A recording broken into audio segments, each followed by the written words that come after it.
Joining us now, Liz Peek. She has a piece out that just came out, hot off the press. It's called Obama Stiffs Ocasio-Cortez as Democrats Weigh Whether She Hurts or Helps Them in November.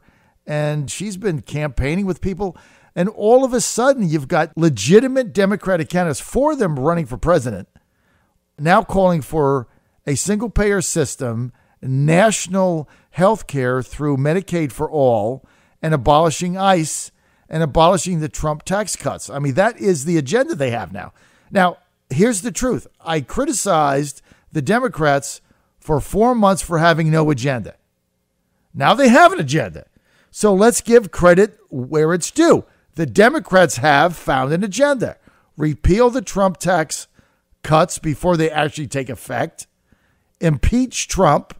Go to a single-payer system for health care, which means Medicaid for all. By the way, CBO says over a 10-year period, it comes with a $32 trillion price tag, or $3.2 trillion annually in deficit spending above what we have now, which is about $1 trillion. So you got that. That's part of their agenda. Abolishing ICE, that's part of their agenda. And the other part of their agenda, open borders, right? So now the Democrats have an agenda. Joining us now to flesh it out, Liz Peek, columnist for The Hill. You can also follow her on Twitter at Liz Peek and on her website, lizpeek.com. Liz, thanks for joining us once again, hot off the press, short notice. Good morning. Happy to talk to you and happy to talk about Ocasio-Cortez, who, you know, really ever since she won what admittedly was a pretty improbable primary victory over a longtime Democrat incumbent, it is like Democrats have a shiny new toy, and they can't get enough of this young, attractive Latina woman. And I get all that. I get that she's sort of reviving a somewhat moribund Democratic Party. But honestly, I thought it was very interesting that President Obama came out recently with 81 endorsements of various people running for office across the country. He did not endorse Ocasio-Cortez. And I think, you know, he's not a stupid guy. I'm sure he's looking at the agenda and looking, more importantly, at polling, which has been done by Democrat organizations, which show that people really don't like what these socialists are trying to sell. And yes, there's a very hard left core that is really all about these budget-busting programs that'll help people, but most people understand that there is no free lunch, there is no free Medicaid for all, et cetera. And in fact, this group Third Way, which is a left-leaning group that advises Democrats, you know, did some pretty extensive polling, and people want jobs. They want to have a foothold on the ladder of opportunity, which sounds like a cliche, but it's really what America is all about. And thankfully, John, we haven't lost that ambition. Well, you look at the economy now and how well it's doing, and you just have to really scratch your head about what the Democrats' plan is. But as I said in the opening, Liz Peek, and you do have to give credit where it's due, because both of us, me leading it, criticized the Democrats unmercifully for months for having no plan other than Trump sucks. That was their plan. It worked in Virginia in 2017. I don't think it's going to work in 2018. But now they have, I mean, they're adopting a set of plans going forward, if you will, or a campaign platform, which is open borders, abolish ICE, single-payer system for all, which is expanding Medicaid for all, $32 trillion over a decade, I think, is the price tag on it. Impeaching the president. What else? Repealing his tax cut. And rolling back the tax cuts, right. Which, you know, I really can't imagine if I were running as a... all right, so if I were running as a Republican, I would basically say, really, you want to go back to the era of quasi-stagnation, 1%, 2% growth, or are we in a better place today? And I think the polling shows pretty well that even groups like Hispanics and African Americans who traditionally support Democrats, you know, increasingly they're kind of looking at Trump and say, hey, my life has gotten better. You know, I'm willing to give the benefit of the doubt to this guy, and no, I don't want to go backwards. And I think that's the biggest issue for Democrats. What they're hoping is that enough white college-educated women in suburban areas are going to find this new far-left agenda attractive, and they hate Donald Trump, so the combination will flip enough seats that they take the House. And, certainly that can happen, John, because traditionally the incumbent party does lose a lot of seats. But, we'll see what happens. I mean, I really think they're going so far out on a limb that there's kind of no crawling back. I do think, though, that Republicans have a problem with health care, and I think they've done a really spectacularly poor job of packaging the reforms that they've actually pushed through, like the ability to buy or to band together as groups and buy insurance over state lines, et cetera. None of that has been sold well to the American public. And now, frankly, they're a victim of their own success a little bit, the Republicans, because now the people aren't so worried about the economy and job opportunities. Now they're focused again on health care, or at least the Democrats hope they will be, and they might be. So, Republicans really have kind of left a yawning chasm here, I think. They need to do something about this. You know what, Liz, you make a very good point on health care, because one of the best proposals out there is by Kentucky Senator Republican Rand Paul, who has been the one pushing for joining conglomerates, like letting small businesses join it, individuals join it, farmers join it, entrepreneurs join various groups that would then buy insurance in a big way. And then you could be in one of these, I think he calls cooperatives or whatever you want to call it. Yeah, cooperatives. He calls it cooperatives.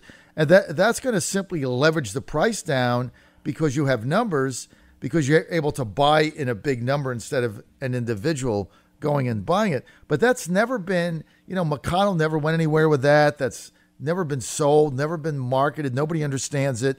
It's like cooperatives. What does that mean? Like a farm cooperative? Like we all grow tomatoes and then we split them. I mean, that's what people think of when they think of a co-op. Yeah. So I know it's like the tomatoes off the back of the trunk. Look, I agree, and that's my point. I actually think this is farther along than you imagine. I think this is actually going into effect in the next few months. But again, if you and I aren't sure about it, and we follow this stuff, minute to minute, it's pretty clear the American people doesn't understand it either. And again, this is an opening for Democrats, and I think I just see signs all over the place that they're going to really be banging away at this. I don't think most people want Medicare for all for the price tag of $3 or $4 trillion a year. They understand it's wildly expensive and likely to be wildly chaotic. But they want something better than what we've got, and I think they deserve. I think, with all the tinkering that's been done, not to mention the mass upheaval of Obamacare to begin with, it's appalling that more common sense solutions haven't come to the surface. Well, you would think so. We're with Liz Peek. She is a columnist for the newspaper in Washington, The Hill. You can go to thehill.com and read her columns. You can also follow her on Twitter at Liz Peek and go to her website for her columns at lizpeek.com. That's LIZPEEK.com. Liz, let's get to some of the other burning issues here of the day. While I've got you on the phone, I want to get your perspective on it. And let's get to the Iranian sanctions, as you heard in our clip earlier, Joe Lieberman lauding the fact that they're coming back today. The government, the Trump administration, not giving a lot of these waivers out that some European companies have been requesting. So I'll give you an example. The biggest energy company in France called Total. I know you're familiar with them. They're pulling out of Tehran because they asked for a 100% waiver, which means no matter what they do, the U.S. is not going to sanction them. The Trump administration said, no, we're not going to do that. And so they're pulling out 300 barrels of oil a day they were buying from Tehran. That's now left on the table. And right now, the Iranian economy is in shambles. 12% unemployment, 10% inflation, water shortages, people starting to protest in the streets. What happens? Well, I think it's a good question. Certainly, what we've seen is that after the so-called JCPOA, the Iran nuke deal, was signed, European countries, in particular companies, drove into Tehran, could not wait to set up business. And now that Trump has done this, pulled out, and threatened sanctions, most of them have gone. Mostly they were companies from Germany and France, which gives you some idea of why those countries were so dedicated to the success of this. It really had nothing to do with the efficacy or success of the nuclear deal. It had to do with the fact that Germany and France in particular really wanted to exploit a lot of commercial opportunities in Iran. So that's the way Germany operates. I don't think we're terribly surprised by that. But as you point out, to have Total ask for an exemption would, of course, completely undermine the whole purpose of the sanctions, because oil producers in particular are essential to their lifeblood, their economic lifeblood, which is oil production. And, to allow that would have completely undermined the reimposition of sanctions. So Trump was right to do it. I think the biggest problem for Iran is that their rial is down, I think, 75% now in value. That will bring in not 10% inflation, but much higher rates of inflation down the road. And the economy is really struggling. So what's the point of all this? I think with all these measures that Trump is embracing, you have to kind of step back and say, what is the point of all this? What they want is to get Iran out of Syria. They want to get them to stop funding Hezbollah and other disruptive elements in the Middle East.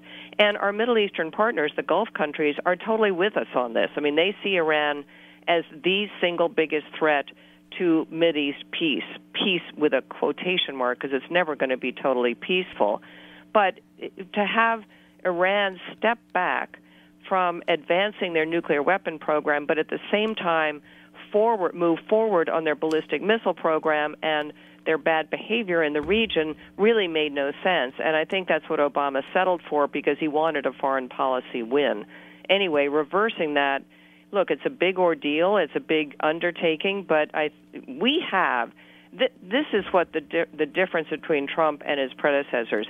We have economic and military might. We have really never used, or at least I'm trying to search my memory bank, I can't think of many times when we have really used our economic might, because I think corporate America has always been very cautious about such interventions, worried it would hit their bottom line. Well, you know what? This president doesn't care whether there is some short-term pain. He's willing to use that economic might, not only against Iran, of course, but against China.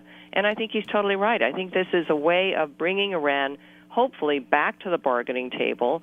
Their leadership, these countries, even though they're despotic in some respects, in many respects, nonetheless, Rouhani is an elected official, the president. He has to have the will of the people. He has to have the backing of the people. And right now he's losing that pretty quickly. So I think this could be a success. I hope so. Look, Liz, you're right. He is an elected official, regardless of the autocratic style of government that Iran has. The president understands this more than anybody. Water shortages, inflation, high unemployment, things of this nature. You're getting protests in Iran now. They're only going to get worse. And as they get worse, they're going to bear pressure on the government to either change the government, right, or change the policies. That's right. I mean, in times of economic expansion, governments and policies don't change, right?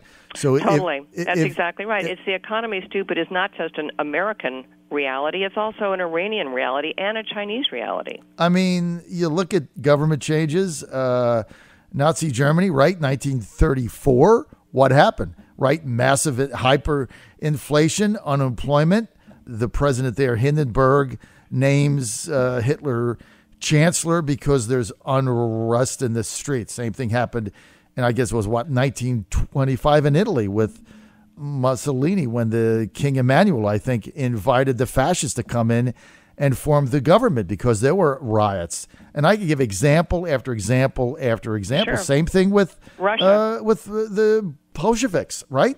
Yeah, Land-bred Bolsheviks, peace. Way back when, and also the Soviet Union. Let's face it, it was economic pressure that really Reagan applied that caused the Soviet Union to crumble. So that's a pretty current, and that's sort of a note to self. That is in a situation where bringing a lot of pressure on a government actually ended up with exactly what we wanted to happen. So this can work. I hope it, as I say, I hope it does, and I hope it isn't a protracted victory because, it is disruptive to the oil markets. I mean, it could cause oil prices to go up. There are all kinds of sort of possible side effects that could happen here, just as is the case with our trade wars. But we'll see what happens, John. I think all these things are well conceived. We need to make sure that they're well executed.